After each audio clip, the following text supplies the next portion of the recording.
اللهم صل على محمد وآل محمد. اللهم صل على محمد وآل محمد.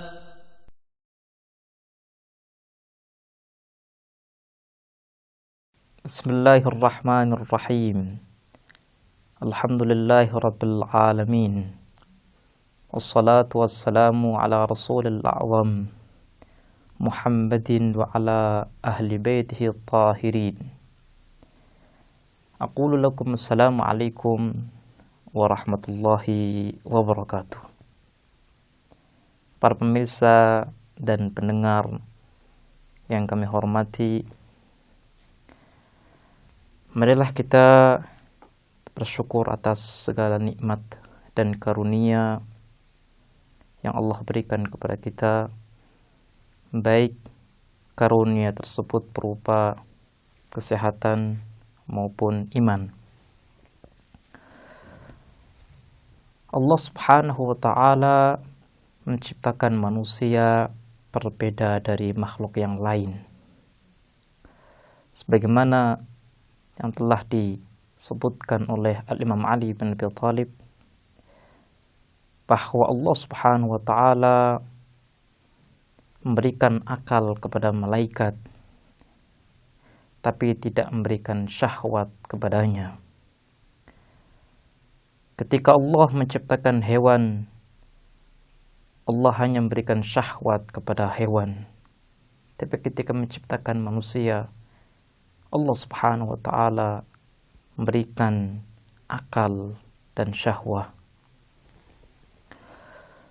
Allah Subhanahu wa ta'ala memberitahukan kepada kita bahwa kesempurnaan manusia akan didapat ketika dirinya bisa menggunakan segala dimensi dan kekuatan rohnya sesuai pada tempatnya. Ketika manusia memiliki akal, maka hendaknya manusia menempatkan akal sebagai pemimpin. Semua kekuatan yang ada pada dirinya harus tunduk di bawah perintah akal. Dengan inilah manusia bisa menggapai kesempurnaan. Ketika kita berbicara tentang akal atau dimensi pemikiran yang ada dalam diri manusia, maka kita perlu membahas bersama apa yang disebutkan oleh agama suci Islam tentang tafakkur, berpikir, merenungkan keagungan Allah Subhanahu wa ta'ala, berpikir tentang bagaimana dirinya bisa mendapatkan kebahagiaan dan kesempurnaan insani. Kalau kita membaca teks-teks agama, yang salah satunya adalah teks suci ayat Al-Quran yang berbunyi A'udzubillahi minasyaitonirrajim. Bismillahirrahmanirrahim. Inna fi khalqis samawati wal ardi wa ikhtilafil laili wan nahar la ayatin li ulil albab.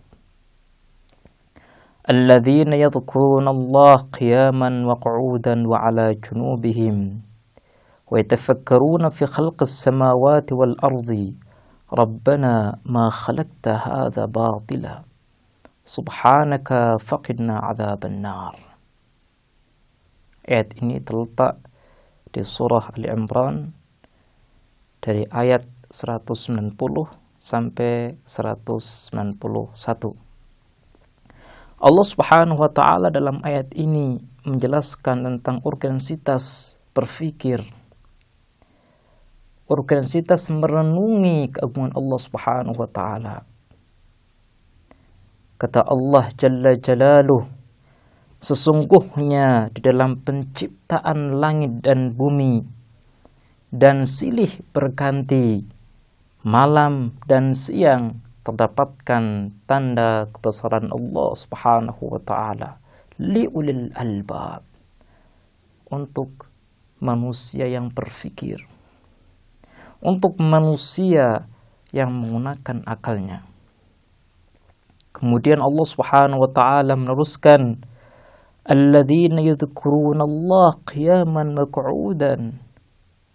Orang-orang yang menggunakan akalnya dengan baik adalah mereka yang selalu mengingat Allah Subhanahu wa taala, baik dalam kondisi berdiri, duduk, berbaring, dan mereka selalu berpikir tentang ciptaan Allah Subhanahu wa taala. Dan ketika mereka merenungi tentang keindahan dan keagungan ciptaan Allah Subhanahu wa taala, mereka mengatakan, Rabbana ma khalaqta hadza batila. Wahai Tuhan kami, tidaklah Engkau ciptakan langit dan bumi sia-sia, semuanya memiliki hikmah. Ini merupakan penjelasan ayat Al-Quran tentang urgensitas berpikir dan merenungi tentang keagungan Allah Subhanahu wa taala. Kemudian ada satu hadis dari Nabi di mana beliau berkhitab, memberikan satu wejangan kepada Ibnu Mas'ud.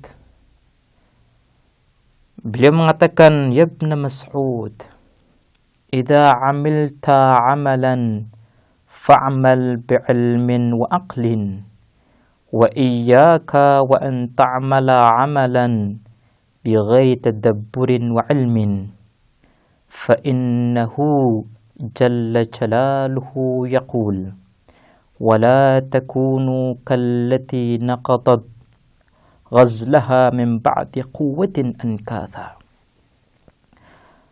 Nabi junjungan kita memberikan satu wasiat, nasihat kepada Ibnu Mas'ud. Wahai Ibnu Mas'ud, ketika kamu ingin beramal, maka beramallah dengan ilmu,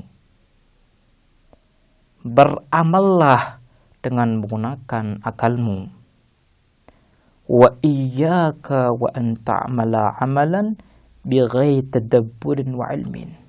Dan hendaknya kamu menjauhi dari satu perbuatan yang dilakukan tanpa pemikiran, tanpa perenungan. Kenapa? Kata Rasul, fa innahu jalla jalaluhu yaqul, karena Allah Subhanahu wa taala telah menjelaskan tentang akibat suatu perbuatan yang tidak didasari dengan perenungan, di mana Allah Subhanahu wa taala dengan jelas mengatakan, wala takunu kallati naqadat ghazlaha min ba'di quwwatin ankatha. Janganlah kalian menjadi seperti seorang perempuan yang telah mengurai benang-benangnya yang telah tersusun setelah benang-benang tersebut terhimpun dengan kuat. Kenapa? Karena perbuatannya tidak didasari dengan perenungan terlebih dahulu. Apa yang ingin ia buat? Permisalan ini suatu permisalan yang sangat indah, di mana Allah Subhanahu wa taala ingin beritahukan kepada kita bahwa setiap perbuatan harus didasari dengan pemikiran dan perenungan. Kita harus sadar, kita harus mengetahui apa yang sedang kita perbuat dan untuk apa kita berbuat, sehingga kelak kita tidak menyesal atas apa yang kita perbuat. Ini adalah penjelasan Al-Quran, penjelasan Rasulullah SAW terkait kenapa kita harus berpikir. Baiklah pemirsa, insyaallah kita akan melanjutkan bahasan kita tentang organisasi berpikir di kesempatan yang lain.